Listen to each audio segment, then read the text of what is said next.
en el SIDA, pero previamente a la clase habían dos preguntas que estaban por resolver en la parte del examen. Una, si mal no me acuerdo, era sobre la inmunoglobulina G, que tenían que poner inmunoglobulina G porque era la que se producía en la lactancia. Un alumno me reclamaba que en el calostro lo que se producía era la inmunoglobulina A, eso es cierto, pero el calostro dura más o menos aproximadamente 24 horas. En cambio, cuando se da de lactar, la producción de la inmunoglobulina G es aproximadamente desde el mes hasta aproximadamente 6 meses la producción de inmunoglobulina G. Por lo tanto, la respuesta es inmunoglobulina G, porque en la pregunta también se decía que en la lactancia. Y el calostro no es lactancia, es el primer alimento que consume el recién nacido al nacer.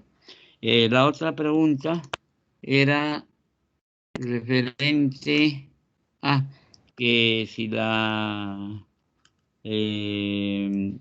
tifoidea era un bacilo o un coco, pero esa no era la pregunta era si era un gran positivo o era un gran negativo.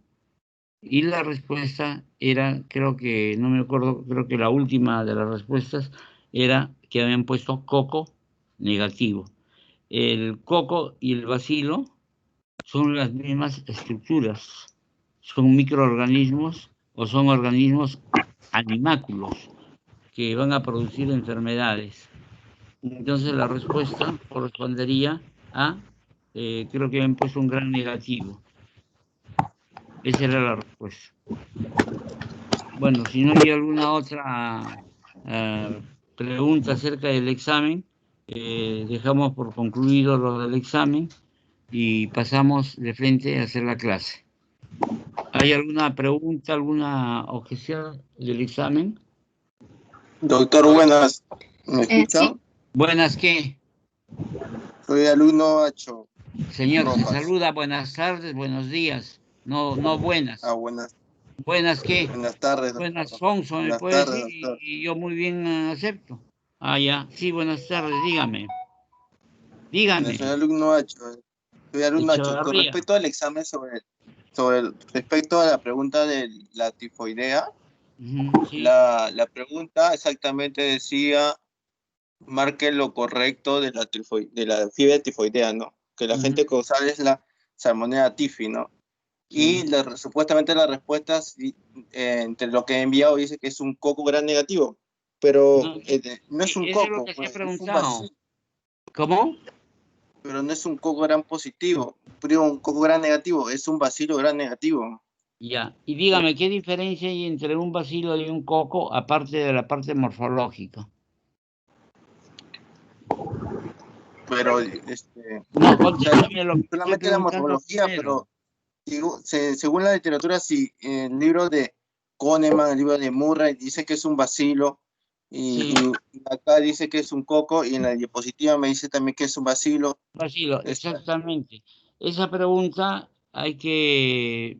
Yo estoy de acuerdo en lo que dice usted, pero si uno en realidad comienza a leer el examen, sobre todo esa pregunta, va a ver que básicamente en esa pregunta lo que le están preguntando, aparte de la parte morfológica, o sea, si es un coco o un bacilo, yo creo que la pregunta es referida a si es un gran negativo o un gran positivo.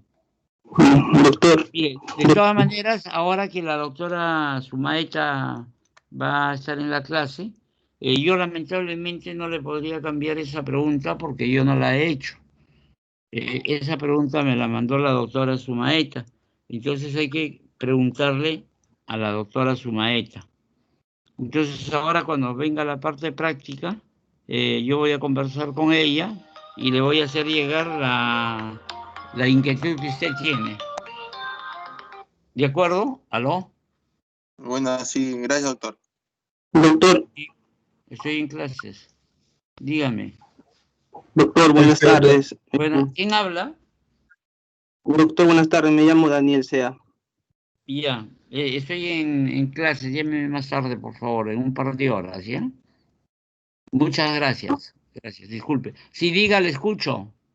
Sí, doctor, disculpe. Con respecto a la pregunta de difteria, la pregunta en sí es, ¿Difteria? dígame, doctor, disculpe, disculpe, la pregunta en sí era, la pregunta que hace poco el compañero mencionó, Sí.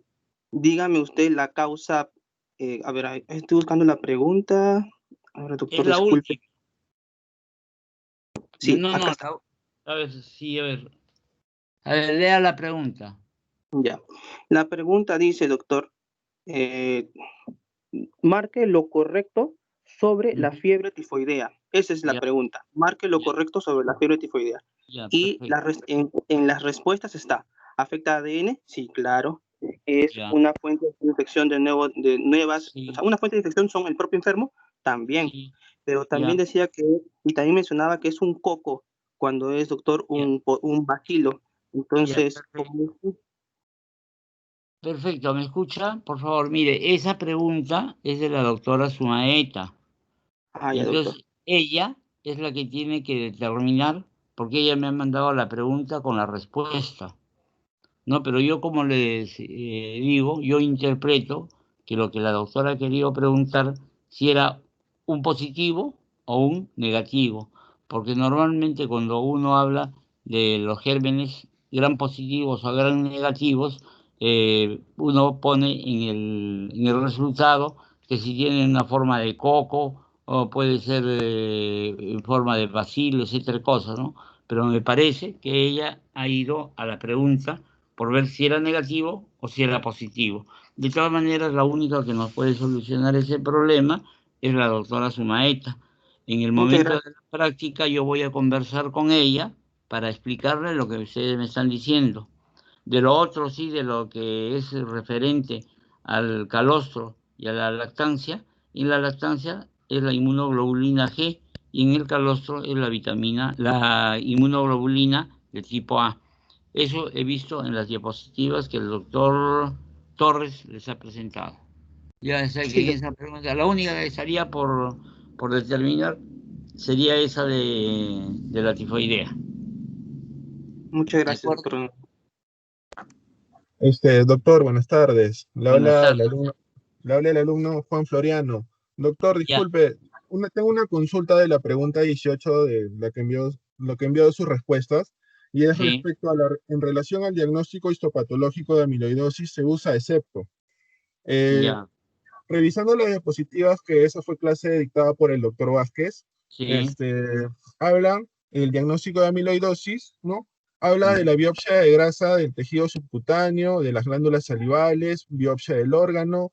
birrifringencia verde, la coloración rojo Congo, y bueno, esos son todos los enunciados que usted mencionó en el examen. Y Sí, esos enunciados también están presentes en la sí, diapositiva la del doctor diapositiva. Vázquez. También hemos visto la diapositiva, he visto la diapositiva del doctor Vázquez.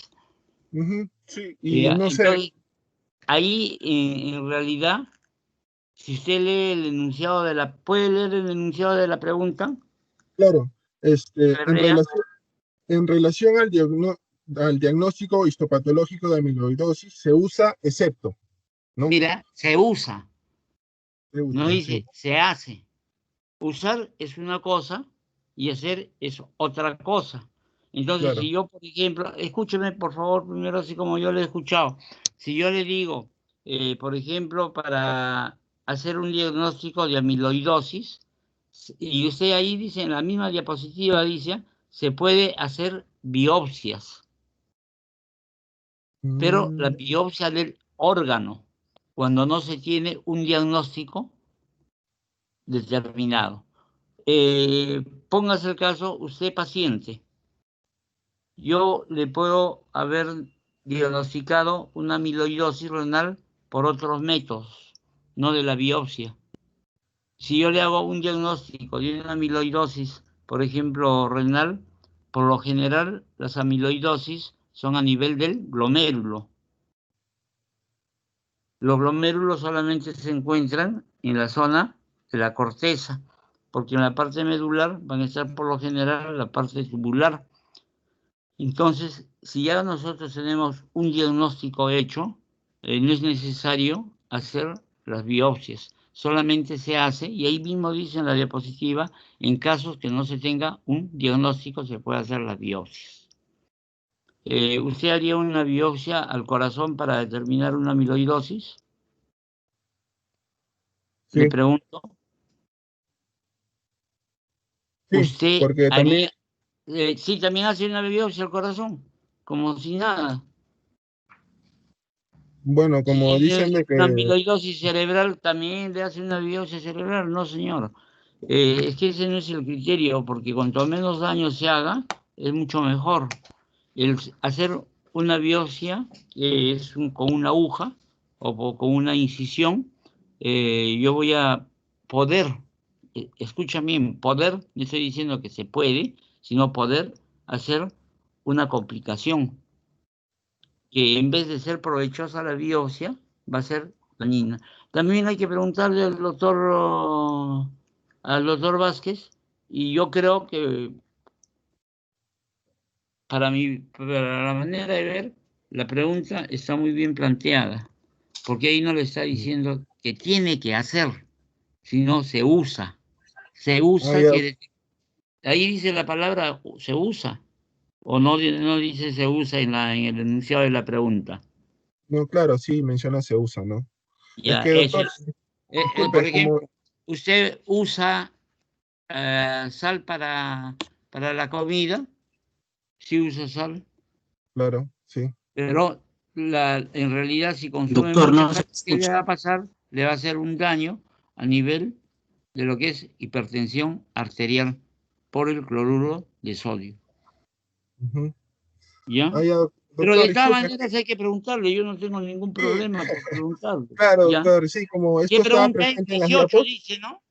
sí, doctor, la 18.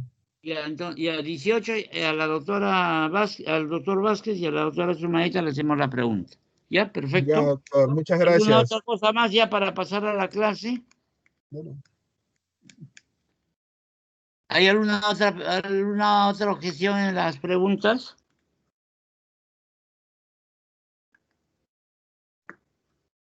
¿Aló? ¿Hola? ¿Me escuchan? No, doctor, parece que ya no hay más consultas acerca de las preguntas del examen. Ya, Solamente hay que consultar a los docentes que dictaron las clases nada más. claro, porque yo no puedo cambiarla, pues comprendan que a mí no me gustaría que mis Ya. preguntas que yo he hecho y he mandado mi respuesta me las cambien, ¿no? Sin consultarme, hay que consultarles para poder ver si las cambian a buena hora, yo no tengo ningún problema. ¿De acuerdo? Bueno, pasamos a lo que corresponde a la clase, que vamos a tratar sobre enfermedades oportunistas en el SIDA. Sería imposible tomar todas las enfermedades que van a ser oportunistas en el SIDA, las mencionaremos y vamos a vertir algunos conceptos importantes a nivel de lo que viene a ser SIDA. Se entiende como una enfermedad oportunista en el SIDA a las infecciones oportunistas que están causadas por bacterias, por virus, por protozoarios y algunos otros organismos sanos que serían capaces normalmente de superar este proceso. Quiere decir que nosotros casi nunca vemos, por ejemplo, infecciones por algunos virus o por otros protozoarios, sino simplemente cuando la parte inmunológica está disminuida. Y cuando nosotros hablamos en caso de enfermedades oportunistas en el SIDA, vamos a ver que básicamente nos vamos a centrar en ver lo que es los linfocitos CD4. Cuando hay una disminución, en algunos libros dice 500 y en otros dice 200 células, cuando hay menor, vamos a ser susceptibles de hacer enfermedades en el SIDA. Y también acá se agregaría que como otros tipos de enfermedades tendríamos algunas neoplasias malignas. Por ejemplo, el síndrome de Kaposi, tendríamos las leucemias, los linfomas. Cuando nosotros tenemos a un paciente con SIDA, hay que diferenciar entre lo que quiere decir seropositivo y tener SIDA.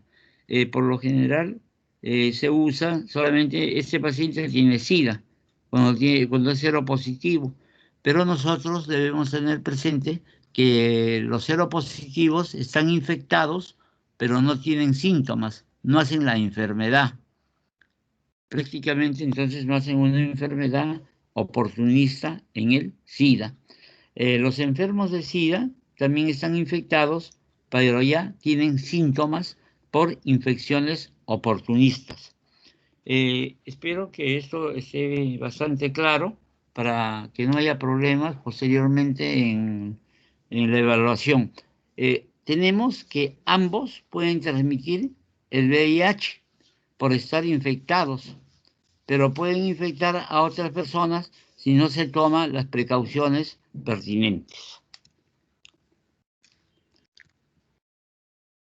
Vamos a ver que las enfermedades oportunistas engloban un conjunto de patologías, como su nombre indica, y aprovechan oportunamente la situación de baja de defensa de los pacientes con HIV positivo para poder introducirse en el organismo y producir la enfermedad.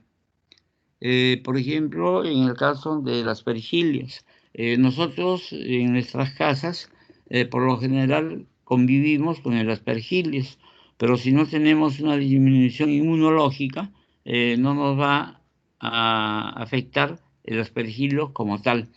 Yo he visto un solo caso de un compañero de estudios que haciendo las prácticas de microbiología se contagió de aspergillosis, pero es muy raro, una de 500. Vamos a ver que en muchos casos se trata de enfermedades que no se desarrollan si el sistema inmunológico se haya mermado. Vamos a tener que la infección oportunista sigue siendo la principal causa de muerte entre las personas que tienen SIDA. Tenemos también, por ejemplo, que a cualquier persona que inmunológicamente está bien, le puede venir la tuberculosis, pero en los pacientes que tienen SIDA van a ser tuberculosis drogo-resistente. Ya les he explicado que el drogo-resistente es aquella enfermedad que no va a reaccionar frente al bacilo de Koch y va a producir, por ejemplo, la formación del granuloma, la necrosis gaseosa, la presencia de los macrófagos, la presencia de las células de Langerhans. Entonces, cuando se tiene el problema de disminución de la inmunología, como es en el caso del SIDA, vamos a tener que los pacientes hacen una tuberculosis drogo-resistente. Las infecciones oportunistas son una serie de enfermedades causadas por diferentes microorganismos o gérmenes que conviven en el cuerpo humano sin causar necesariamente una enfermedad. Y vamos a ver que van a ingresar al cuerpo por contacto casual, por el aire o el medio ambiente, y que estos se van a producir enfermedades que normalmente no producen ningún tipo de enfermedad. Cuando el sistema inmunológico se debilita, estos aprovechan para causar la enfermedad. Existen alrededor de 25 enfermedades oportunistas y la sintomatología van a apoyar a un diagnóstico de SIDA. Por ejemplo, vamos a tener el herpes simple. Cuando nosotros hablamos del herpes, sabemos que tenemos un herpes zóster y el herpes simple. Por lo general, cuando aparece el herpes zóster, va a ser considerado como una enfermedad paraneoplásica. Tenemos también la sinusitis, las neuropatías periféricas. Cuando hablamos de neuropatía periférica, hay que separar prácticamente lo que viene a ser la neuropatía diabética. La diabetes produce una neuropatía que va a ser diferente a las neuropatías que están como una enfermedad de ser oportunistas en el SIDA. Podemos tener lesiones en el sistema respiratorio, puede haber inflamación pélvica. Cuando se habla de una inflamación pélvica, puede ser una pelviperitonitis. Hay que saber distinguirlas, por ejemplo, de las infecciones tubáricas en la mujer. Hay que saber distinguirlas de los quistes que hay a nivel del conducto escrotal y también de otros problemas ginecológicos. Entre los marcadores biológicos de progresión de VIH-Sida, vamos a tener básicamente el recuento de CD4. Nosotros, para la clase, decimos que son menores de 200.000, pero que no se olviden que en algunos libros dice por debajo de 500.000. ¿De acuerdo?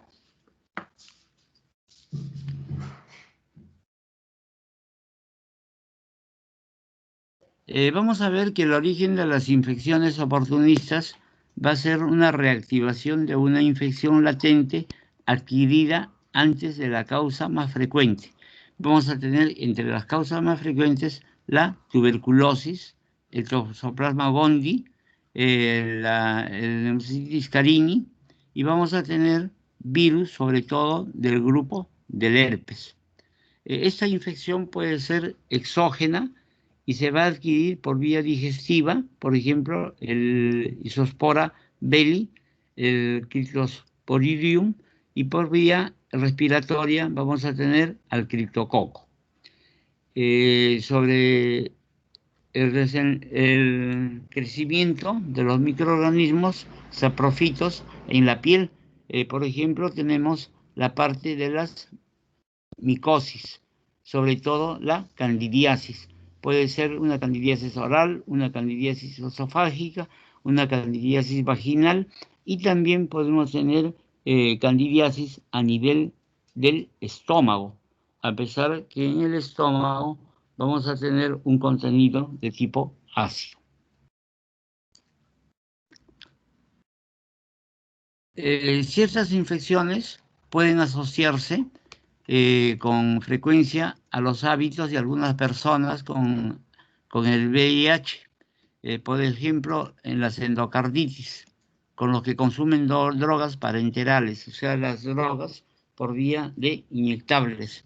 Vamos a tener la tuberculosis con internados a nivel de las prisiones, las infecciones por el CMV en los homosexuales, y muchas veces depende del área geográfica en donde vive la persona o donde haya vivido o haya viajado para contraer enfermedades oportunistas y el SIDA. En este cuadro es muy importante poder verificar los tipos de infecciones, por ejemplo, por virus. Vamos a tener infecciones por hongos y otras afecciones. Cuando tenemos las infecciones por virus, vamos a tener el citomegalovirus, que puede afectar a mujeres, a hombres también en las vías urinarias. En las mujeres puede ser conjuntamente con la gestación e incluso el citomegalovirus puede producirse en el recién nacido. Vamos a tener el herpes simple, la varicela zoster, la leucoplasia pilosa oral, el adenovirus, el papilomavirus y el virus JC. Nosotros vamos a tener que las infecciones por parásitos y los protozoarios vamos a tener al Pneumocystis carini. El Pneumocystis carini va a producir una neumonía. Vamos a tener la toxoplasmosis. La toxoplasmosis es prácticamente el parásito transmitido por el gato. Esta toxoplasmosis puede afectar al hombre y a la mujer. En la mujer puede producir abortos. En la criptococosis y la criptosporiosis, también la isosporiosis puede dar procesos infecciosos en pacientes que tienen menos de 200 células CD4. Vamos a ver que también como otras infecciones puede presentarse cualquier tipo de patología. En la infección por hongos, la más frecuente tenemos la candidiasis, o también llamado el muget a la cavidad oral. Puede haber muget en la cavidad vaginal, puede haber muget a nivel del pene, puede haber el muget a nivel de la garganta y, como les digo, también puede haber el muget o la candidiasis a nivel del estómago.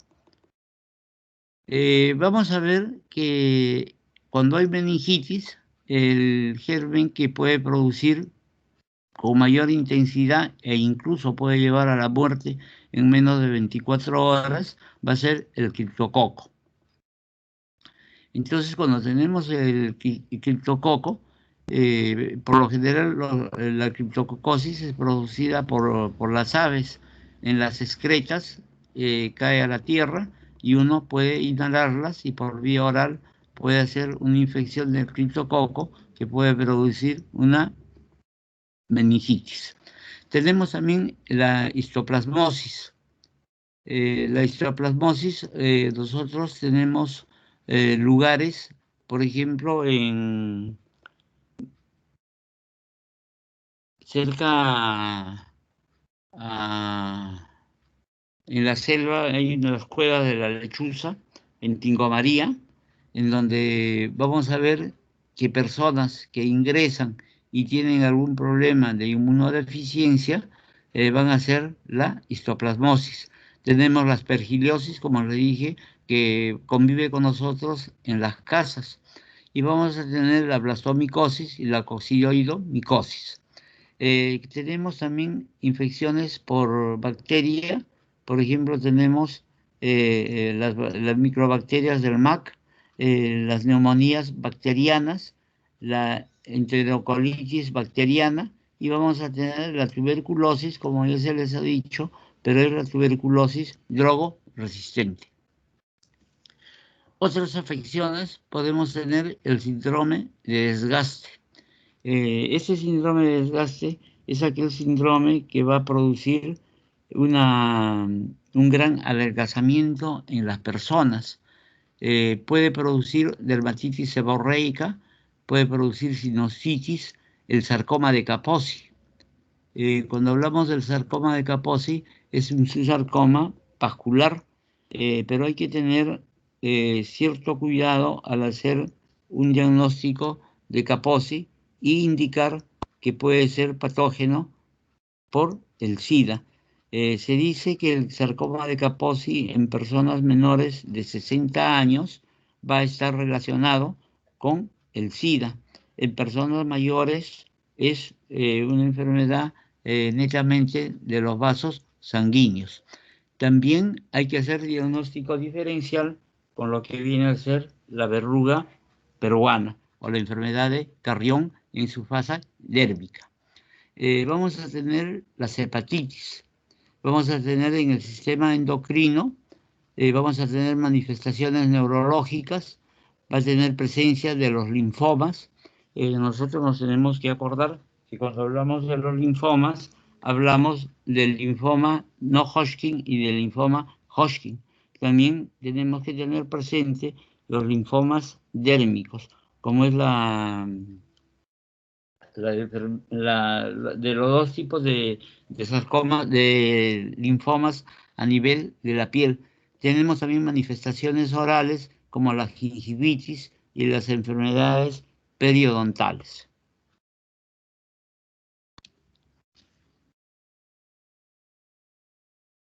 En el pulmón, lo que más frecuente encontramos va a ser las neumonías por neumocitis carini.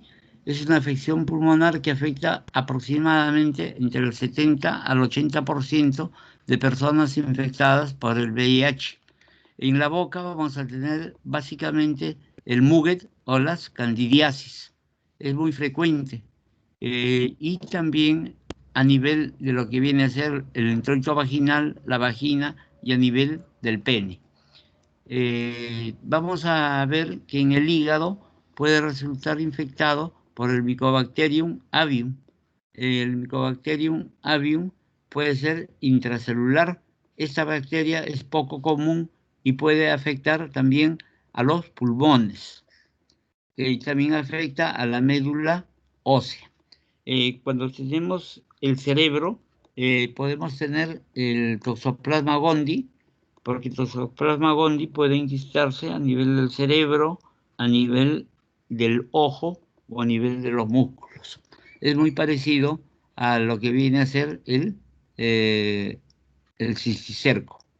Es un parásito que afecta también a los ojos, pulmones, nervios, causa abscesos cerebrales y puede producir una encefalopatía. Cuando tenemos al colon, el citomegalovirus va a producir colitis, va a ser una infección del intestino grueso.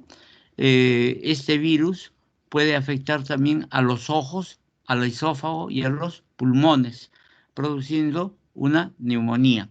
En los genitales, la infección por el virus del herpes simple puede producir en los genitales masculinos, en los genitales femeninos, y va a tener una aparición de unas ampollas pequeñas llenas de un líquido.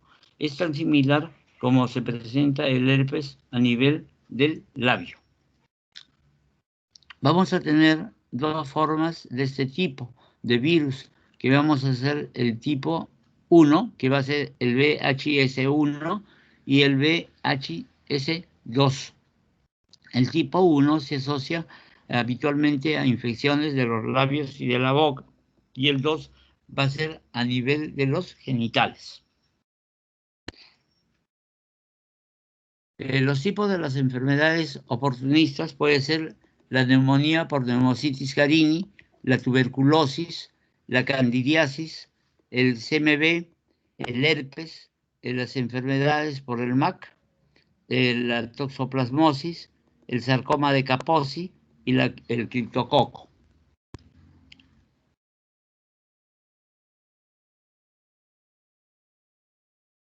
Nosotros vamos a tener que la neumonía fatal va a ser causada por un microorganismo, el protozoario Pneumocystis carini.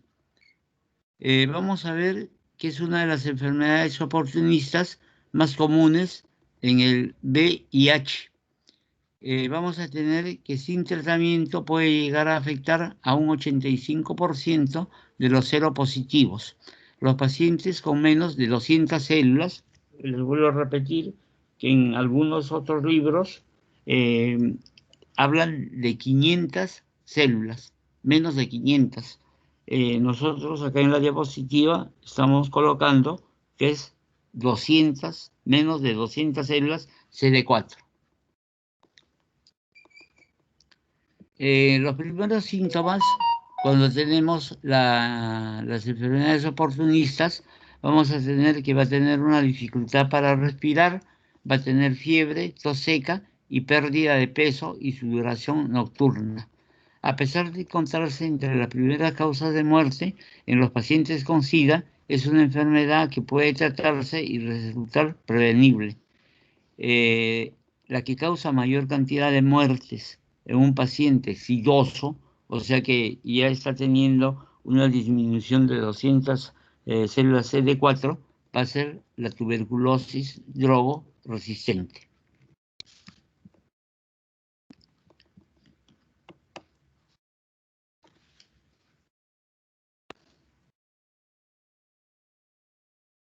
Cuando tenemos el Mycobacterium tuberculoso, se va a transmitir a través del aire o ataca a los pulmones como a cualquier otro paciente. La condición es que en el paciente sidoso la contaminación se hace mucho más factible y hay que tener en cuenta que estos pacientes van a ser drogos resistentes. Cuando nosotros hablamos de un paciente drogo resistente, el tratamiento usual que se usa para la tuberculosis no hace ningún efecto a nivel de la tuberculosis. El tratamiento es completamente difícil y también vamos a tener que es un proceso algo complejo para los pacientes que tienen VIH. Acá en la diapositiva dice, pero se cura. pero no nos indican el porcentaje. Lo que yo sé es que la mayor parte de pacientes que son drogoresistentes, la mayor parte de pacientes que son drogoresistentes por lo general fallecen porque el tratamiento no va a ser efectivo. Cuando tenemos la candidiasis, es la Candida albicans, que puede encontrarse en la mayoría de las personas. Vamos a tener los seropositivos. La infección puede producir pérdida de apetito, enrojecimiento y manchas a nivel de la boca, de la lengua o de la vagina. También se presentan a nivel del glande en el surco balano prepucial en el hombre. El tratamiento básicamente es con pomadas o cremas, o también se puede hacer enjuagatorios de lo que viene a ser agua con bicarbonato, y también usar las sustancias líquidas antimicóticas.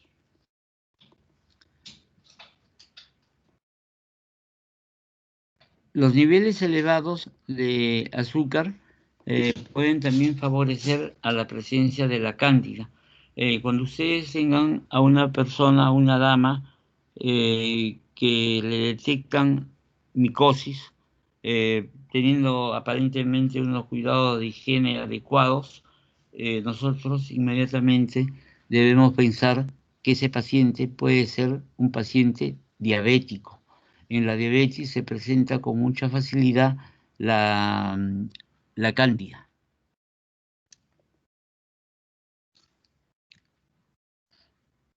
Cuando hablamos del criptococo, el criptococo neoformans es un hongo que vive en la tierra, básicamente contaminada por las heces de pájaros. Si nosotros damos una mirada alrededor, nosotros en Lima tenemos mucha cantidad de palomas, y palomas que viven en basurales, etcétera, cosas. Las heces por lo general las depositan en parques, en la tierra, y es muy fácil de poder inhalar este polvo con las heces de las palomas, que son las causales de lo que viene a ser la criptococosis, o sea, producir una meningitis. El hongo causa enfermedad en las personas que tienen por debajo de 50 células tipo T. Vamos a ver que en la clínica la meningitis va a presentarse con dolor de cabeza, fiebre, confusión mental, pérdida de la memoria, cambios en la visión, y la enfermedad puede ser el criptococo.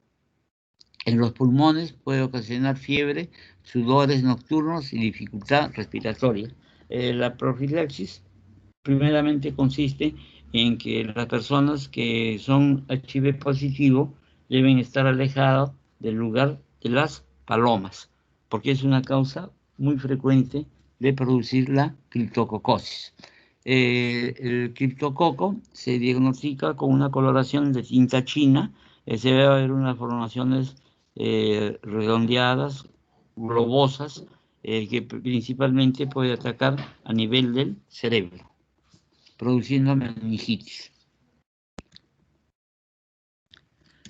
Cuando tenemos el citomegalovirus, vamos a ver que esta infección es una infección viral que afecta a todo el organismo. Es multisistémica.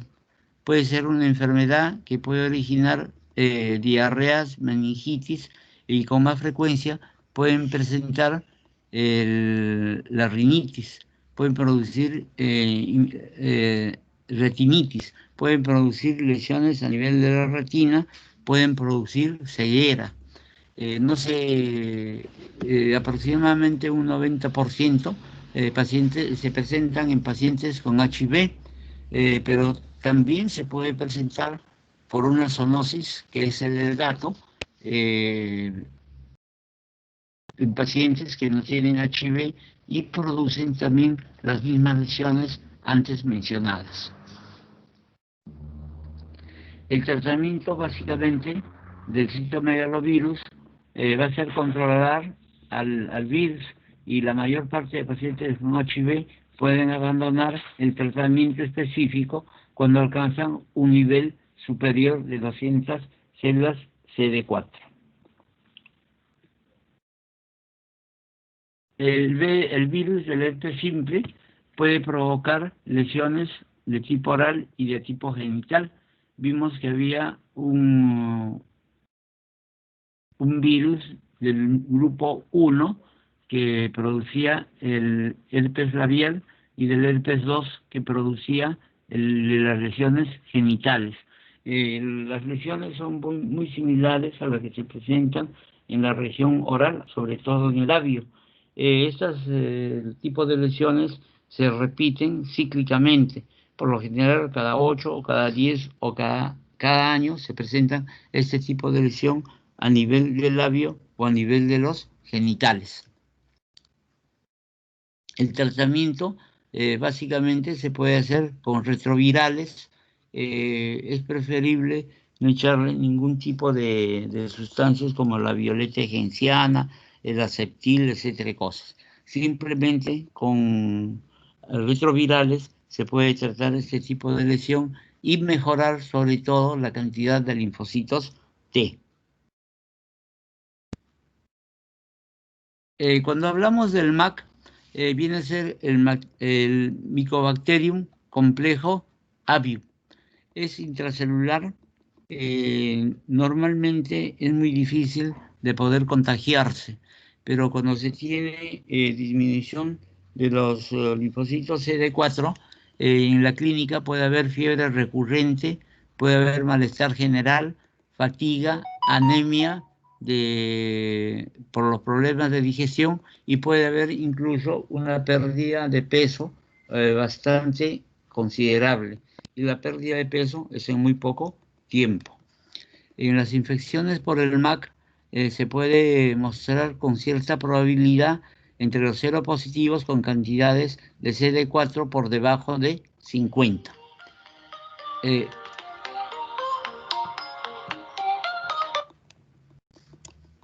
Es bastante raro que se produzca cuando el CD de 4 supera las 100 unidades o las 100 células. Va a ser difícil que se puedan contagiar por el MAC. El tratamiento es básicamente antibióticos.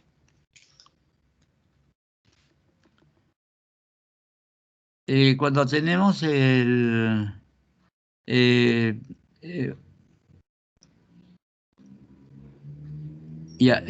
cuando tenemos el toxoplasma, vamos a ver que produce enfermedades que pueden originar por un parásito que infecta al cerebro. Va a producir conductas alucinatorias, puede producir cefalea, fiebre, va a producir desorientación y cambios de la personalidad. Tiene mayor riesgo de sufrir cuando se tiene por debajo de 100 linfocitos. El tratamiento suele ser muy eficaz y muchas veces se abandona el tratamiento después de haber sido tratado por cierto tiempo. El sarcoma de Kaposi. El sarcoma de Kaposi afecta aproximadamente a un 20% de individuos. Para tener relación con el SIDA, la persona debe ser menor de 60 años. En personas que son mayores de 60 años, ahí hacen el síndrome de Kaposi, no tiene relación con el SIDA. El sarcoma de Kaposi también hay que hacer diagnóstico diferencial con la verruga peruana. Básicamente se hace con estudios de inmunohistoquímica con el factor CD8, porque como ustedes tendrán presente, tanto el sarcoma de Kaposi como la verruga peruana van a producir lesión a nivel de los hematíes y a nivel del endotelio. Nosotros sabemos que todo lo que está en contacto con la sangre va a tener un endotelio, o sea, el epitelio de los vasos sanguíneos es de tipo endotelial, de las venas también. Entonces nosotros vamos a tener que hacer estudios para ver el factor 8, y en primer lugar que no tenga alguna discrasia a nivel de los hematíes, o de caso contrario no encontrar al hemoparásito, que va a ser de la enfermedad de la oroya o de la verruga peruana. También otras neoplasias que se pueden presentar juntamente con lo que viene a ser el sarcoma de Kaposi puede ser los linfomas. Le dije que había un linfoma que va a ser el linfoma con las células de red de Stenberg, y los linfomas que no tienen células de red de Stenberg, que va a ser el linfoma de tipo difuso o el linfoma folicular. Vamos a ver que también las leucemias, la leucemia linfoide crónica o las que se reagudizan, que tienen muy mal pronóstico, pueden estar presentes en pacientes que tienen problemas de HIV. El sarcoma aparece en la piel y reviste un problema de gravedad, y va a ser grave cuando afecta a las zonas internas del organismo. Así como el sarcoma de Kaposi se presenta a nivel de los miembros inferiores con mayor frecuencia, puede aparecer a nivel del hígado, a nivel del cerebro. Entonces va a producir complicaciones porque puede sangrar y va a dar lesiones de hemorragias.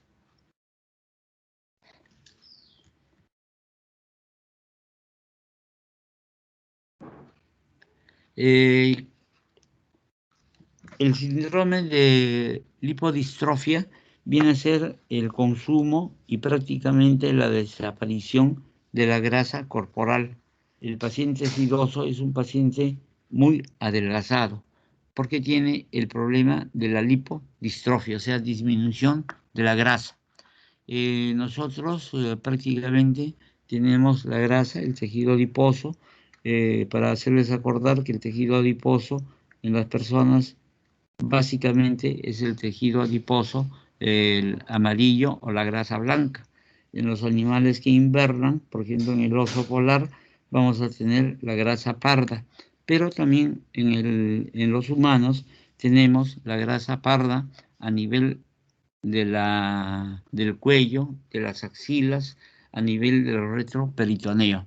Y vamos a ver que cuando presenta una tumoración, la grasa parda se va a llamar hibernoma. Y cuando se presenta una tumoración a nivel de la grasa blanca o de la grasa amarilla, se llama un lipoma. Y los lipomas también pueden degenerar en una neoplasia maligna, que van a ser los liposarcomas.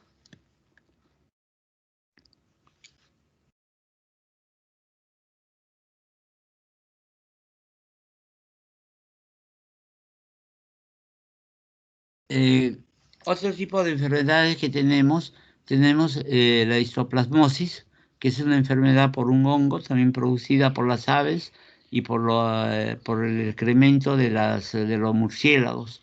Tenemos el LMP, que es una enfermedad del sistema nervioso, puede producir demencia, puede presentar confusión mental. Después tenemos la criptosporidiosis, que es una enfermedad ocasionada por un parásito que vive en el agua contaminada.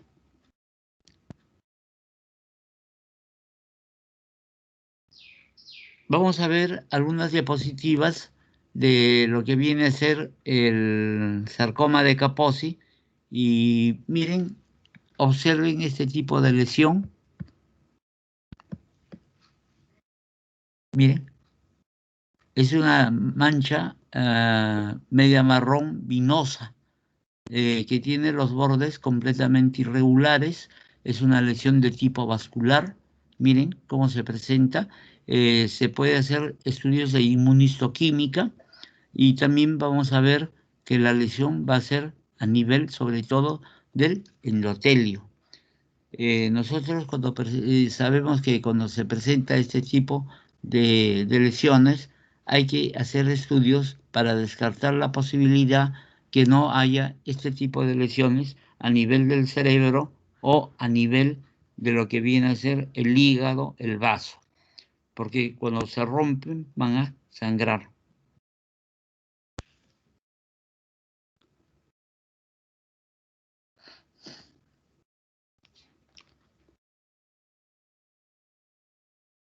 Bueno, ¿tienen alguna pregunta de lo que acabamos de hacer? Hola, ¿tienen alguna pregunta?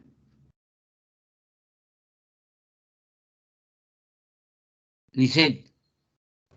Sí, doctor, sí se le escucha. Parece que no hay consultas. ¿O se han ido? No, sí, están Por conectados mis favor, hay que compañeros. pasar lista, ¿ya? Por Sí, favor. están Ya, conectados ya. 87. Ya, muy bien. Faltan entonces 10 o 9, creo, ¿no? Vamos a ver que la otra entidad que vamos a tocar va a ser la verruga peruana. ¿No tienen preguntas de esto entonces para poder...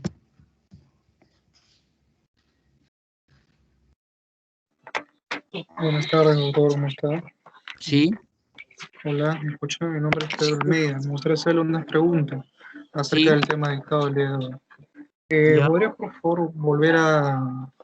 tengo entendido que sí lo mencionó, pero un poquito puede hablar un poco más acerca de las neoplasias malignas que se relacionan con el SIDA. Tengo entendido que habló de los linfomas y Claro, los algunos otros linfomas. más. No sé si podría, por favor. Ya, mire, en realidad el paciente con HIV puede tener cualquier tipo de neoplasia. Si es mujer puede tener cáncer de mama, puede tener cáncer del estómago, pero las que están más relacionadas va a ser el sarcoma de Kaposi, que es una neoplasia de tipo vascular. Vamos a tener las leucemias, la leucemia crónica, vamos a tener las leucemias crónicas reagudizadas. Cuando una leucemia crónica se reagudiza, por lo general ese paciente fallece al poco tiempo. Vamos a tener los linfomas, que vamos a tener el linfoma de Hodgkin y el linfoma no Hodgkin. Vamos a tener los linfomas de piel. Cuando hablamos de un linfoma de Hodgkin o hablamos de un linfoma no Hodgkin, nosotros tenemos que saber el linaje de los linfomas. Los linfomas, cuando hablamos de linajes, tenemos que saber con toda exactitud si es un linfoma tipo B o es un linfoma tipo T. Por lo general, el 80% o el 90% de los linfomas son de tipo B y el resto es linfomas de tipo T y van a ser por lo general los linfomas de piel. Es muy importante saber el linaje de los linfomas porque nos va a dar un diagnóstico certero, porque antes que no había la inmunistoquímica, se hacía simplemente por la parte morfológica, viendo la forma de las células. Y decíamos, es un linfoma tipo B, y se le daba el tratamiento para el linfoma tipo B y el paciente igualito se moría. En cambio ahora tenemos la seguridad de que, por ejemplo, es un linfoma tipo B porque le hemos hecho el estudio de inmunistoquímica, se le ha hecho el CD20, ha salido positivo, entonces yo digo, es un linfoma tipo B, o le hago un CD3, un CD4, me sale positivo y digo que es un linfoma tipo T. Y de ahí cualquier otra neoplasia también puede ser compatible con el SIDA.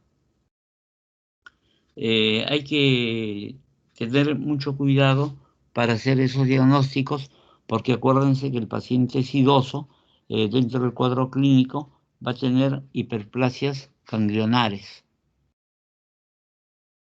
Y nosotros sabemos que el diagnóstico se hace haciendo una biopsia de un ganglio linfático.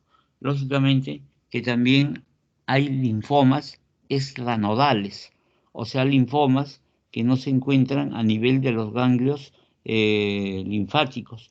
Por ejemplo, el linfoma cerebral.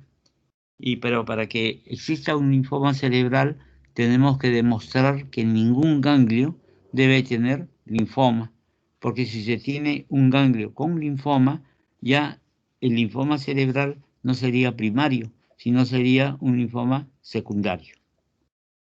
¿Está conforme con la respuesta? Sí, doctor, me gustaría hacerle una segunda pregunta. ¿Podría? Sí. Acerca de, según parte, A ver, acerca de la sesión, bueno, se mencionó una parte de lo que es el síndrome paraneoplásico y su relación de repente con el herpes zóster. No ya. sé si podría de repente hablar un poco más sobre ello. Las lesiones paraneoplásicas son lesiones que no son neoplasias, pero después de haberse presentado la enfermedad, al poco tiempo puede aparecer un cáncer. Y por ejemplo, eso es el herpes zóster. El herpes zóster es el herpes que se presenta a nivel del espacio intercostal. Es muy doloroso porque va a tomar los filetes nerviosos. Entonces, cuando uno tiene un herpes de ese tipo, debe hacerse un chequeo para poder determinar si hay o no hay alguna neoplasia en cualquier parte del cuerpo, principalmente a nivel del pulmón, a nivel del hígado. Eso es un síndrome paraneoplásico. O sea que se adelanta a la neoplasia.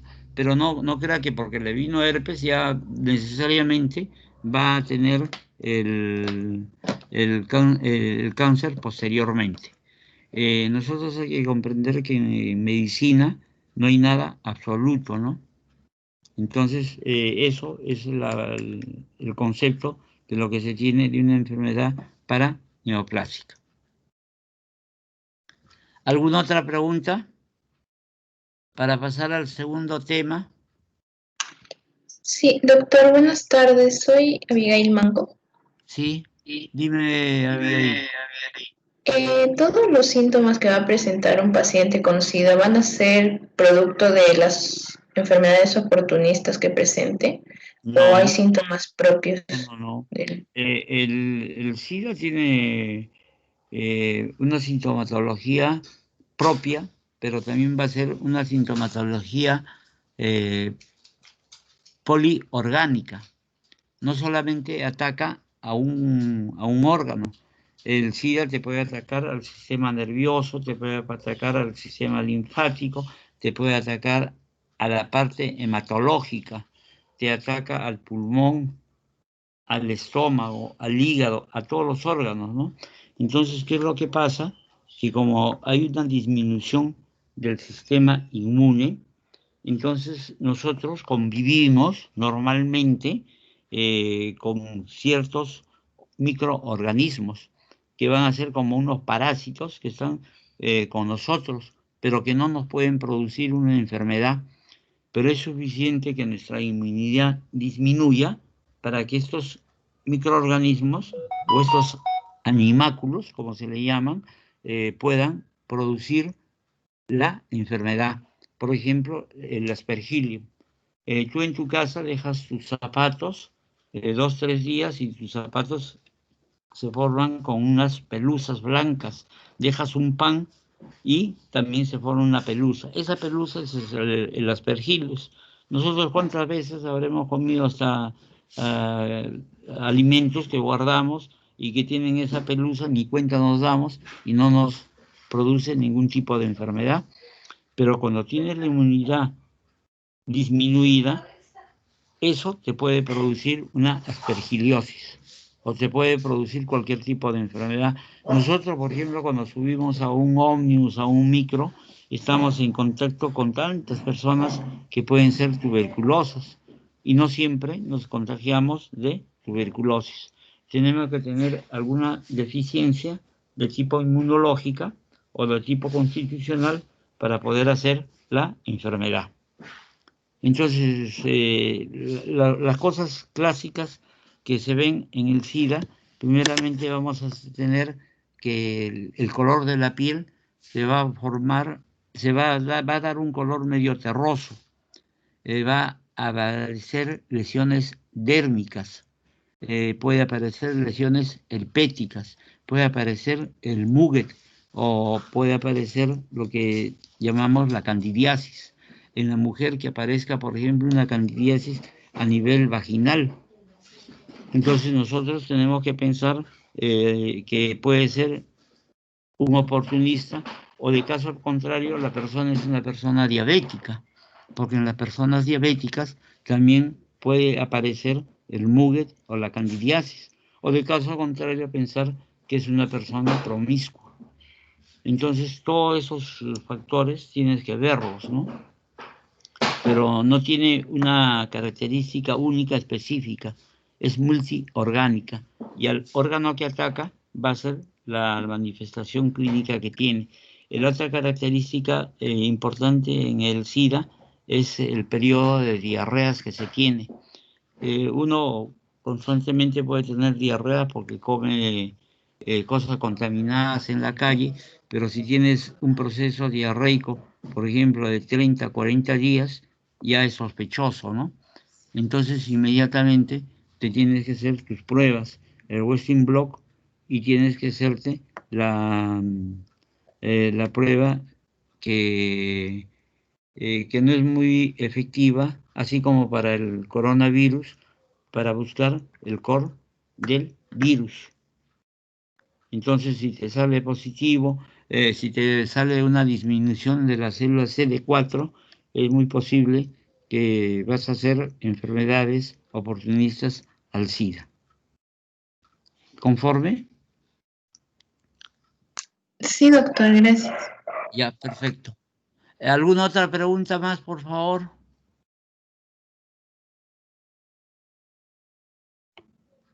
Ya, voy a pasar al segundo tema que corresponde.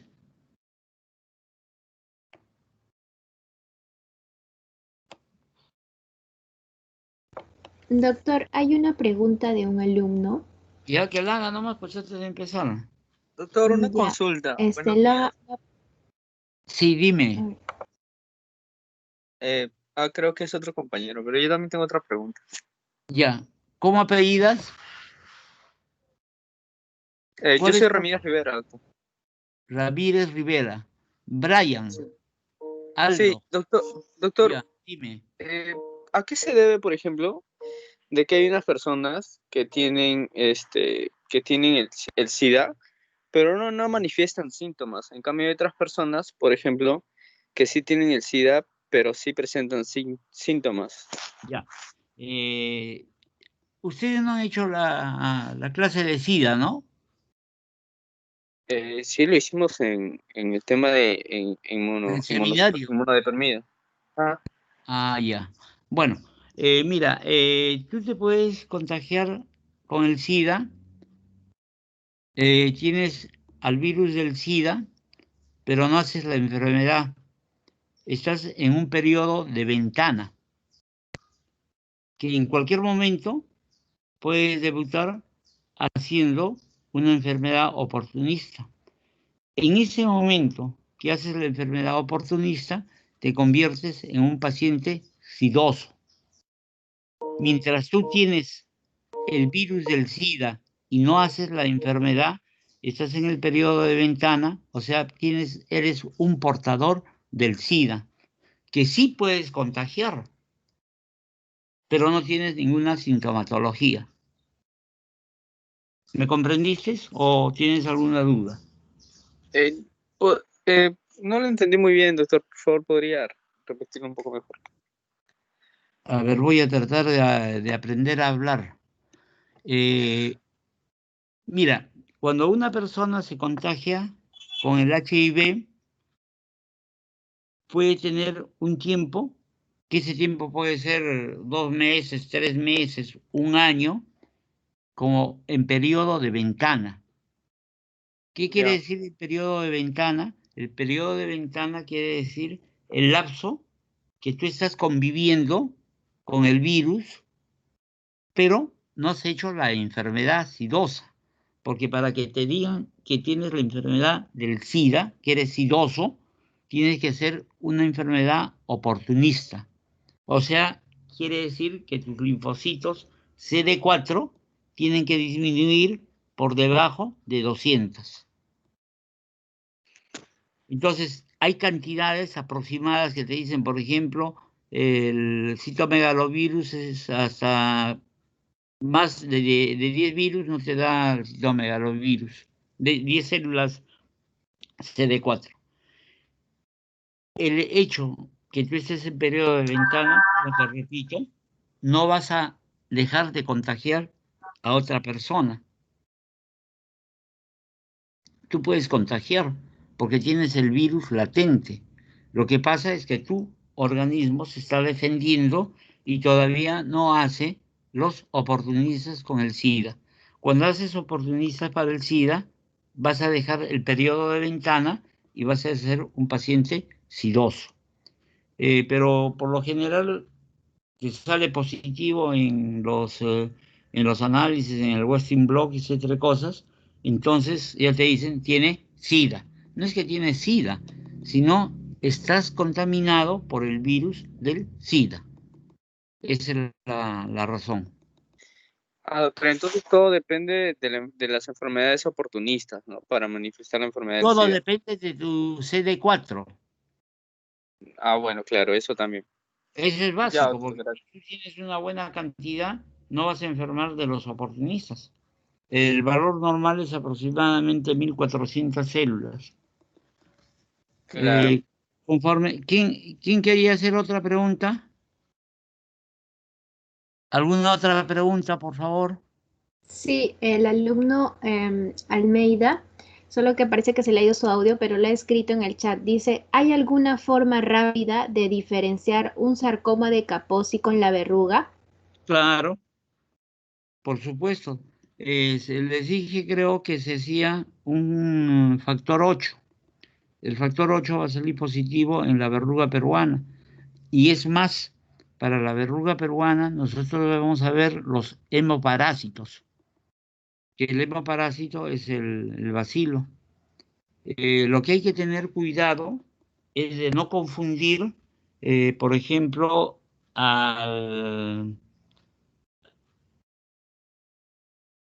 hay una enfermedad que se produce en la selva, que produce temblores, que se le llama terciana, me acuerdo de todo menos el nombre que es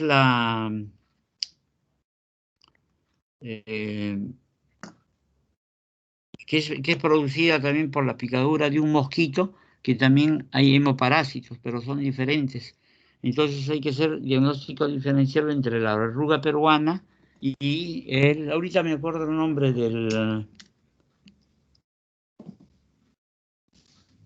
el plasmodium, del plasmodium. Entonces, en lo que tenemos al sarcoma de Kaposi, la lesión básicamente es al nivel del endotelio y no vamos a encontrar los hemoparásitos.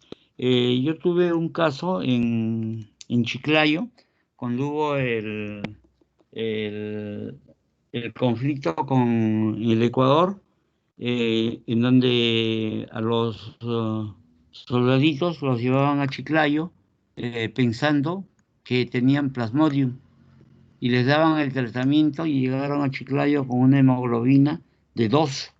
Y ustedes lo veían caminando a los soldaditos. Les hicimos allá en Chiclayo una gota gruesa y salió positivo, salió para verruga peruana. Y después fueron epidemiólogos y en esa parte de la cordillera del Cóndor había bastante cantidad de verruga. Antes se pensaba que la verruga solamente estaba en el Perú, pero se hizo estudios y se vio que había en el Ecuador, había en Colombia. Era suficiente que estaban entre los 500 a los 1800 metros sobre el nivel del mar. Acá en el Perú, por ejemplo, las zonas endémicas de verruga va a ser el Ancash, desde el nudo de Conococha hasta el callejón de Huaylas, saliendo hacia la parte de Huallanca. Vamos a tener también que hay bastante verruga acá en Chosica. Hace un año o 2 años hubieron 2 o 3 casos de verruga peruana por Chosica. Entonces siempre es una enfermedad que debemos tenerla presente. Y ahorita la vamos a ver. Empezamos entonces, por favor, si no hay otra pregunta.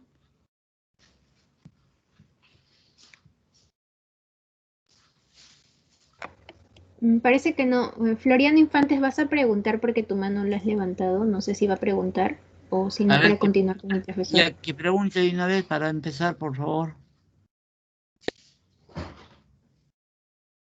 ¿Le escucho? ¿Se No, no, anima? no tengo ninguna pregunta. Ya Qué raro. invéntate que sea una pregunta de una vez. Eh, Ya, para que no hayas levantado la mano por gusto. Levanta, ya, ¿qué puedes preguntar? O si no, te pregunto. ¿Preguntas o te pregunto? ya, doctor, Ya respecto aquí. a los pacientes ya con SIDA, ¿no? En la fase terminal, eh, ¿cómo se encuentran los CD4, los linfocitos CD4? Ya creo que estarán menores a 200, ¿no? Supongo. No, o sea que, miren, de acuerdo al tratamiento, y el tratamiento ha sido en base a eso. Tú sabes que ahora se les da tratamiento a los pacientes que tienen SIDA y la evolución va a ser eh, determinando la cantidad de linfocitos CD4. Entonces se ha visto que con el tratamiento los linfocitos CD4 comienzan a incrementarse, pero con el tratamiento. Si no le das el tratamiento adecuado, por lo contrario, se van consumiendo las células CD4, pueden llegar a 0 células. Si tienes 10 células, por ejemplo, puedes limitar algunas enfermedades que pueden ser oportunistas. Lo ideal es tener sobre 200 células CD4. Como les repito, en algunos libros indican que menor de 500 células pueden dar enfermedades oportunistas. Doctor, con Sí. respecto al tratamiento, cuando el paciente con VIH está llevando tratamiento y se va haciendo sus pruebas rutinarias para ver cómo va el avance, creo que hay una etapa en donde ya no se le puede detectar el virus en la sangre, me parece, debido al tratamiento.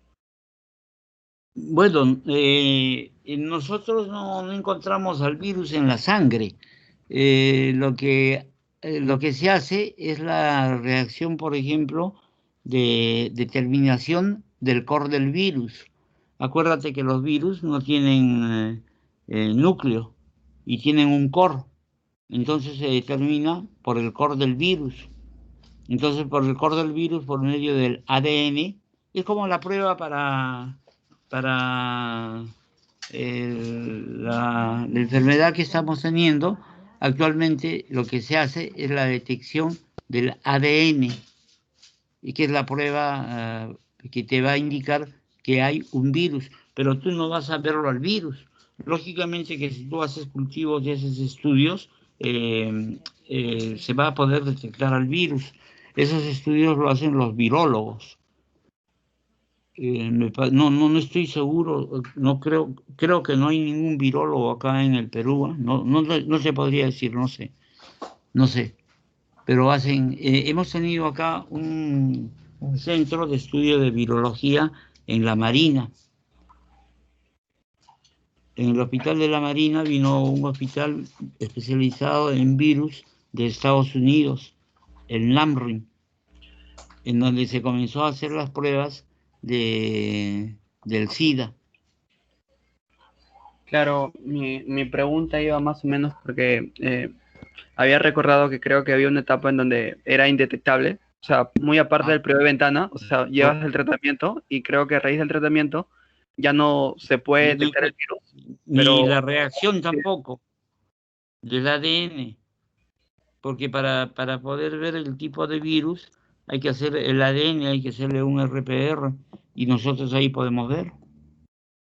O si no, un estudio de hibridación in situ, que eso sí se hace, ¿no es cierto? No hay ningún problema.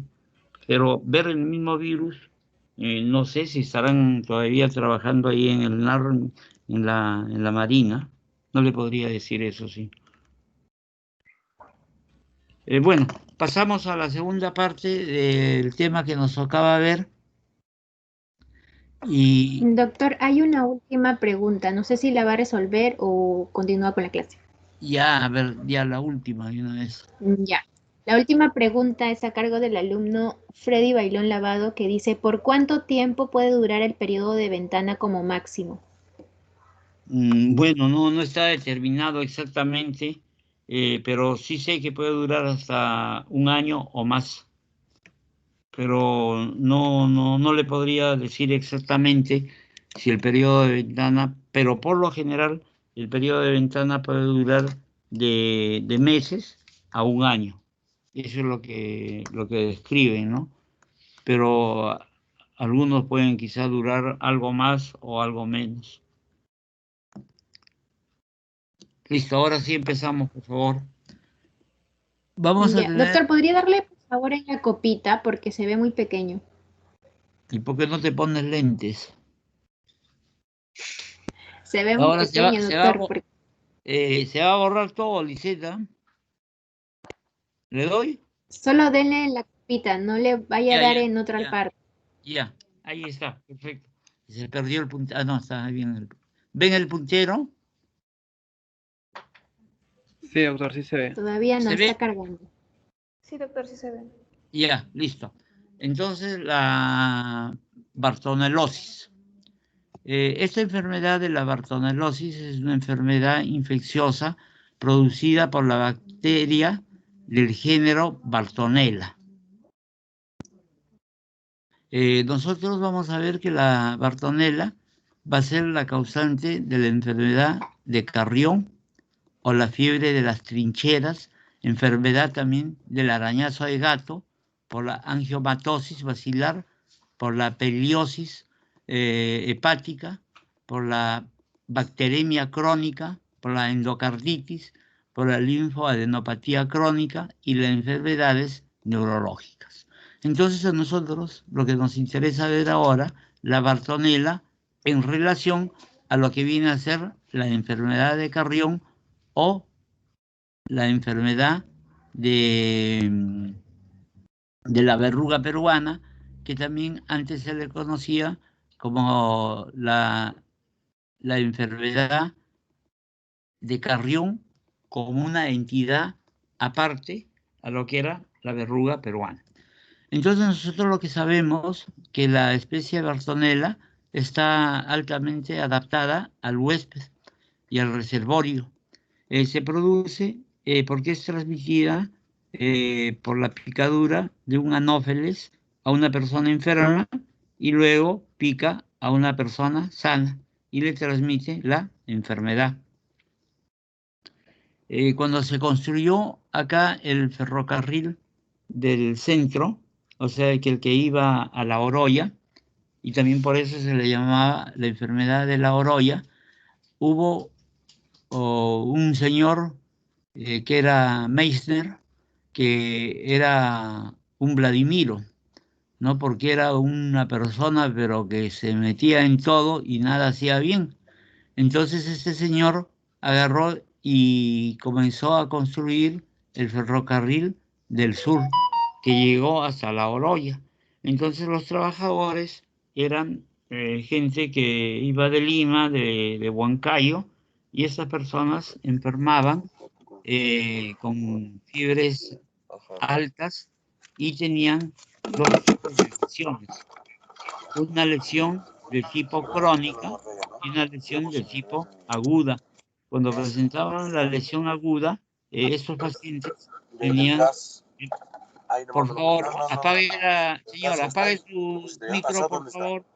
Apague su micro, por favor.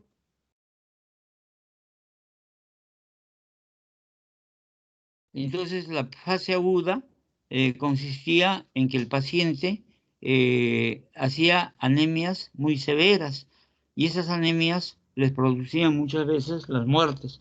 Hubieron mucho muerto por esta enfermedad y después tenían las lesiones crónicas, las lesiones cutáneas. Que estas lesiones crónicas o cutáneas perduraban por años y luego desaparecían sin dejar ningún tipo de secuela. La Bartonella va a ser de la clase Proteobacteria va a ser del reino procariota, va a tener una familia, la Bartonelliaceae, va a ser de género Bartonella, va a ser una bacteria gram negativa, tinción que se puede hacer con 1 gram, ¿no? Pregunta también del examen, y yo creo que en ese sentido ha sido la pregunta. Vamos a preguntar ahora. Vamos a tener que puede tener una forma cocoide, una forma ovoide, una forma cocobacilar y una forma bacilar. La característica principal que vamos a tener los hematíes con la Bartonella. Por eso es que se podría confundir con las lesiones que van a dar el paludismo, también que es un hemoparásito. El tratamiento es completamente diferente. Si uno hace el diagnóstico equívoco, vas a hacer el diagnóstico de una malaria y vas a dar un tratamiento para la malaria que no le hace absolutamente nada a lo que viene a ser la Bartonella. Va a ser multiflagelar, puede tener de 2 a 16 flagelos, va a tener una condición aeróbica, va a ser oxidasa negativo.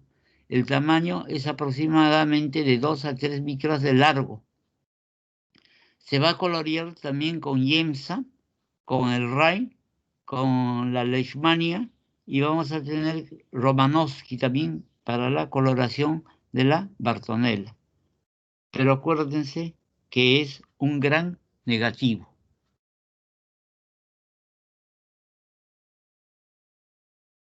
Vamos a ver que los métodos de diagnóstico, vamos a hacer un frotis, una gota gruesa, puede haber un cultivo y vamos a tener que básicamente en los verrucomas o en las lesiones dérmicas, cuando hace uno un estudio, va a encontrar a las Bartonelas.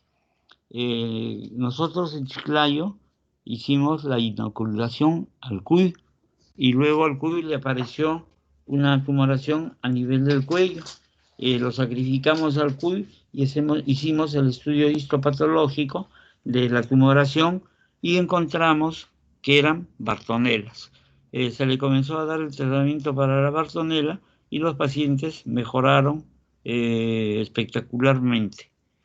Fueron dados de alta con 10 de hemoglobina. Lógicamente que se le había hecho unas transfusiones. Nosotros vamos a ver que tenemos una serie de especies, que acá tenemos la lista de todos los tipos de Bartonelas. Este es el señor que hizo la inoculación. Él se inoculó con una excarceración de un paciente que tenía fiebre, pero él quería demostrar que la verruga peruana, la fiebre de la oroya y la verruga eran las 3 entidades la misma cosa.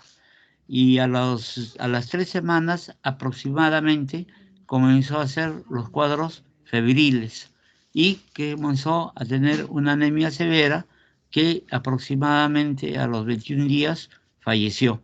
Este señor estudiaba medicina y se hizo la inoculación en el hospital 2 de mayo, aproximadamente en el año 1805, me parece, si es que no me equivoco. Acá para que lo vean mejor de frente y de perfil, tenemos otra foto del mismo amigo y vamos a tener estos huacos. Si es un huaco, no es un monolito, ¿no? Es un huaco en donde miren las lesiones que presenta como lesión de la verruga. La verruga en la parte cutánea puede presentar a cualquier parte del cuerpo. Entonces, esa demostración es que nuestros antiguos autores ya conocían la verruga. Este es el bacilo. que va a ser una Bartonella con los flagelos. Esos flagelos sirven para que le den movimiento a la célula, que va a ser una célula de tipo procariota. Y vamos a ver que la enfermedad se encuentra en el Perú, Ecuador y Colombia. Es endémica en algunas áreas del Perú y es transmitida por un mosquito del género de la Lusmilia. Este es el animalito, miren, es un anófeles que solamente pica la hembra y tiene que haber picado a un paciente enfermo con la Bartonella y es transmitida a la otra persona sana que le pica. El tiempo de incubación es aproximadamente 21 días.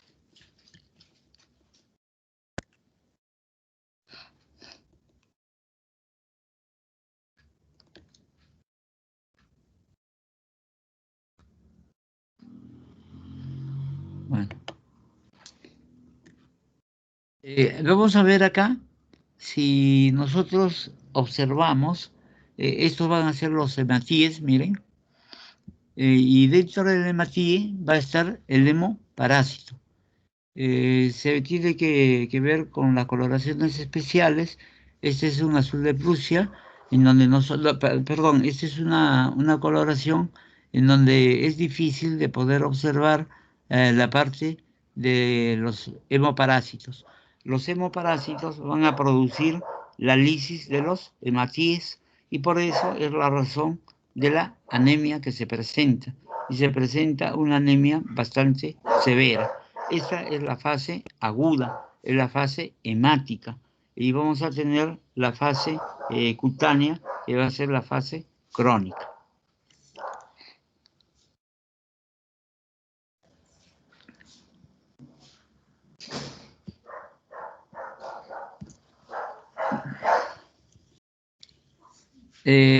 Las verrugas pueden curar en 4 a 6 meses o pueden permanecer por toda la vida, lo que les estaba diciendo, y que simplemente vamos a encontrar una lesión de tipo fibrótica que con el tiempo va a desaparecer sin dejar ninguna cicatriz. Los síntomas van a ser sangrado de las verrugas, puede tener fiebre, malestar, artralgia, anorexia, mialgias, o sea, dolor de músculo, palidez y una linfoadenopatía. Vamos a ver que va a haber hepatoesplenomegalia. Para el diagnóstico, durante la fase aguda, se va a usar el frotis de sangre periférica para que se pueda hacer una tensión de una gota gruesa. Por favor, el perro.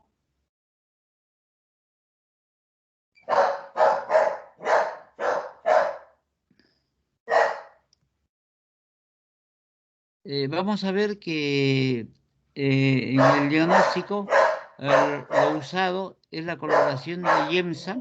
Se puede hacer hemocultivos en agar y puede ver también el Western Blot. Vamos a ver también que se puede hacer estudios de microscopía electrónica, en donde se ve muy claramente la diferenciación con el sarcoma de Kaposi.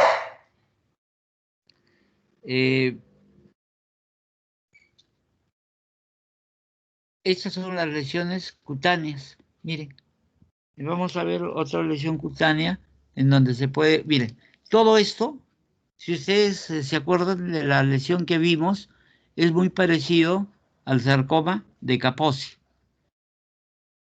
Pero esto va a ser como si fuese una ampolla llena de sangre. Entonces esas ampollas se rompen y producen sangrados. Pueden haber la confluencia de varias lesiones y van a dar una lesión nomular. Una lesión nomular es una lesión bastante grande. Miren acá, por ejemplo, esto es muy similar a lo que se presenta en el sarcoma de Kaposi. Miren. Entonces, a ese cobayo que yo le inyecté la sangre de estos pacientes que llegaron a Chiclayo, se le formó un verrucoma de este tipo a nivel del cuello del del cuy. Y cuando lo sacrificamos, le hicimos cortes acá y encontramos la Bartonella. Y eso fue diagnóstico para comenzar el tratamiento y los pacientes mejoraron tremendamente. Habían mandado a los soldados a la cordillera del Cóndor, pero con el medicamento para la malaria. Entonces pensaban que en ese sitio había bastante cantidad de malaria, pero lo que no había malaria, sino había verruga peruana. Miren esta lesión que parece todavía una formación como una queratosis seborreica.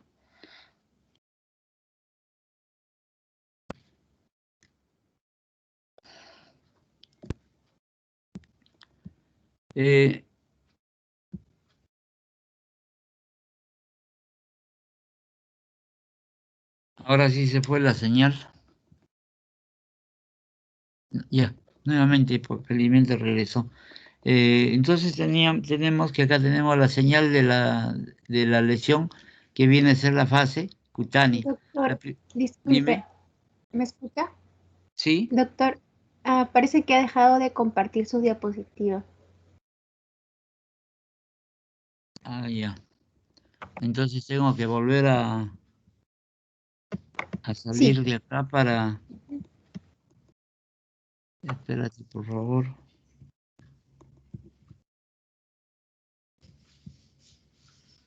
Pero no tengo la manera de salir.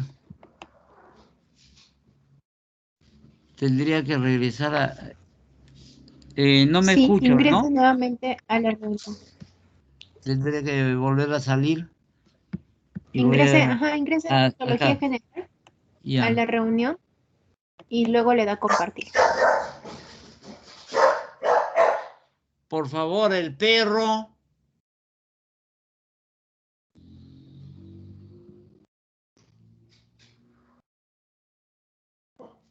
Ya. Espérate.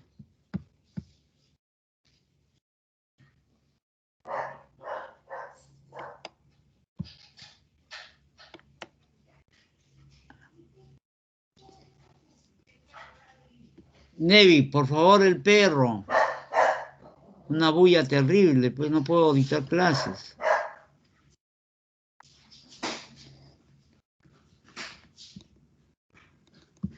Ya, disculpen, por favor.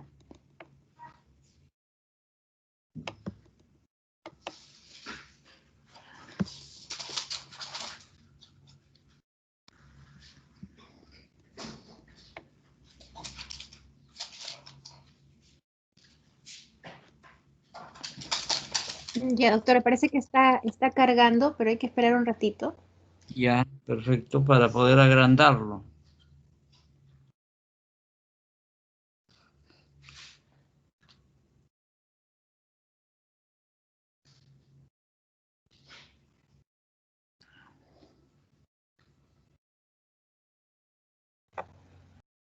Y ahora Ya, sí creo podría que ya agrandarlo. podemos. Ya podemos. está en la pantalla grande. Ya, aquí estoy. Ya. Voy a retirar tu... Bueno, ahí nomás, ya que se quede. Ya, ahora sí, doctor, gracias. Ya, perfecto.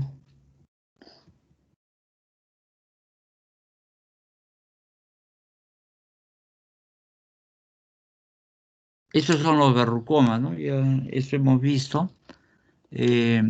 Vamos a ver que de acuerdo a las normas establecidas por el MINSA, el manejo de las diferentes etapas y grados de severidad de la enfermedad de Carrión están señaladas en la norma técnica, ¿no? Y bueno, ponen ahí un número, pero esta norma técnica, casi después de 100 años, se dio, o más, en el año 2003. Vamos a ver que se debe usar los medicamentos de primera línea. Se va a ver que la bartonelosis aguda, no complicada, se va a usar el ciprofloxacino de 500 miligramos, cada 8 horas. Vamos a tener también que se puede usar la amoxicilina, el clorotrimazol y el ácido clavurónico. En la bartonellosis aguda, grave, complicada, dependerá del paciente, si es paciente gestante o no. Y vamos a ver que podemos dar el ciprofloxacino más la cefatoxina. Vamos a tener mucho cuidado porque estos productos pueden ser tóxicos, porque pueden atravesar la placenta y la placenta se comporta como una barrera de la parte hemática. Vamos a ver que en la gestación se puede dar penicilina sódica, el cloranfenicol. Hay que tener cuidado con el cloranfenicol porque produce los dientes oscuros. Cuando el niño nace se le salen los dientes y va a tener dientes de color marrón.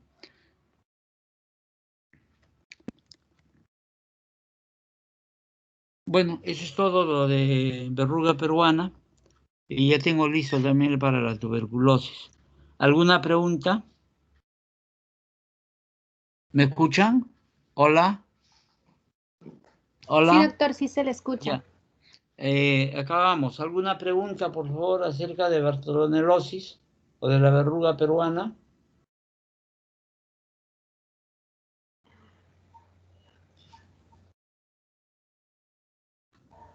¿No hay preguntas?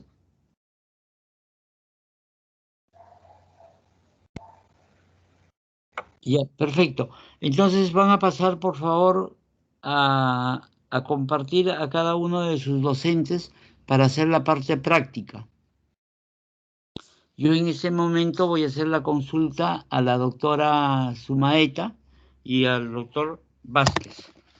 Lisset, por favor, no vayas a cortar el audio, porque para que me digas exactamente qué preguntas son, por favor.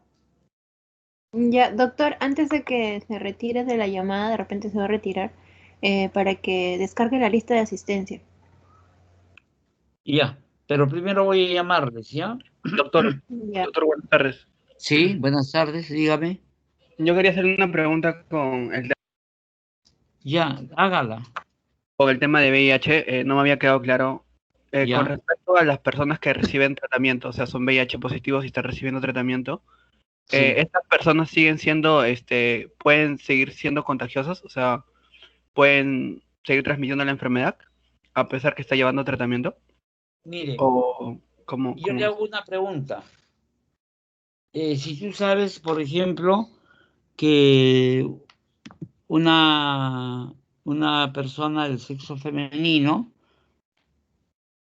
ha tenido tratamiento para el SIDA, ¿tú te aventurarías a tener relaciones sexuales con ella sin protección? No. Ya, tienes la respuesta. Es lo mismo que, por ejemplo, indican que en pacientes que pueden ser donantes de sangre, que la sangre después de 7 días, el treponema pálido desaparece. ¿Se pondría una sangre de un paciente que ha tenido sífilis? A pesar de que le digan que no hay bacilo, no hay el treponema pálido, tampoco no se pondría la sangre, ¿no? Tampoco. Salvo caso que sea en extrema necesidad. Es lo mismo, ¿no?, que en el SIDA. Esto recién del tratamiento que se da para el SIDA, y ustedes ahora ya no escuchan que la gente muere mucho por SIDA, recién tendrá unos 3 años o 2 años. Entonces yo creo que es preferible considerarlo como un paciente que todavía puede contagiar la enfermedad. Y eso es lo que le podría contestar. Gracias, doctor. Ya. ¿Ya, Lisset? Lisset. Ya, doctor, para que descargue la lista de asistencia, por favor. Ya, pero vamos a descargar de una vez. Y entonces esto ya lo... Sí, presione la tecla escape de Ya, su sí. teclado, Escape. Ajá, y para que salga de las diapositivas Ya, y luego va a la ahora reunión. termino, ¿no? Abandono. No, primero tienes que descargar la lista de asistencia. Ah, ¿verdad? ¿En dónde ubico eso? Vaya a la opción de mostrar participantes donde hay como dos Los dos muñequitos. muñequitos. Ajá, donde están los dos muñequitos y le aparece participantes y hay Ya, 3 acá. puntitos. Ya, aquí están los 3 puntitos. Y ahí le debe aparecer descargar lista de asistencia. Detener grabación, de desactivar video, detener grabación. No hay, ¿No le aparece? no. ¿No le aparecen dos muñequitos? Así al costado hay una manito, hay una... Sí, ahí